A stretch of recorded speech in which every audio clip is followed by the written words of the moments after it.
தயவுக்குறள். கலைசேர் புனை சுருட்டு கற்பனையால் கண்டதிலையே நிலையாம் இயல். கலைசேர் புனை சுருட்டு கற்பனையால் கண்டதிலையே நிலையாம் இயல். உலக வாழ்வில் நிலையான இன்பம் அடைவதற்கு சுத்த தயா நெறியே இயல் நெறியாக உள்ளது. இதனை விடுத்து கலையுரைத்த கற்பனை மார்க்கங்களில் சென்றால் அழிவுதான் காண்கின்றோம். தயா நெறியால் உண்மை கண்டு பேரின்பில் நிலைத்தல் வேண்டும். தயா நெறி. சுவாமி சரவணானந்தா.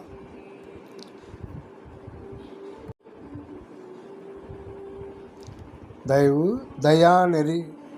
தயவுக்குறள்.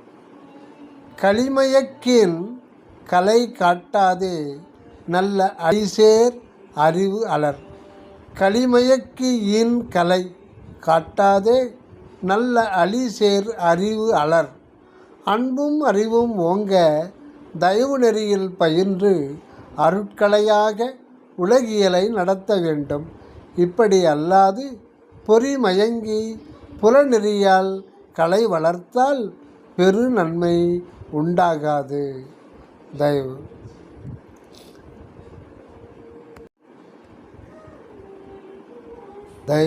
தயா நெறி. தயவுக்குறள். சிற்ப தலியே முதலா செப்பு கலை நூலனைத்தும் கற்பனையில் உற்பவமே காண். சிற்ப தலியே முதலா செப்பு கலை நூலனைத்தும் கற்பனையில் உற்பவமே காண். வேத முதலான கலைகளுக்கு விளக்கம் தர எழுந்த சிற்ப கவின்நிறை ஆலயங்கள் அற்புத சின்ன வடிவங்கள் யாவும் ஒருமை மனக் கற்பனையில் தோன்றி பெரு முயற்சியின் பயனாக வெளிப்பட்டனவாம். தயா நெறியில் செல்வோர்க்கு இக்கற்பனைகள் எல்லாம் பெருங்கடவுள் சக்தியின் சிற்றணுக்களாகத் தோன்றி நிறை அருட்பெரும் சக்தியை கண்டுகொள்ளச் செய்வனவாம். தயவு.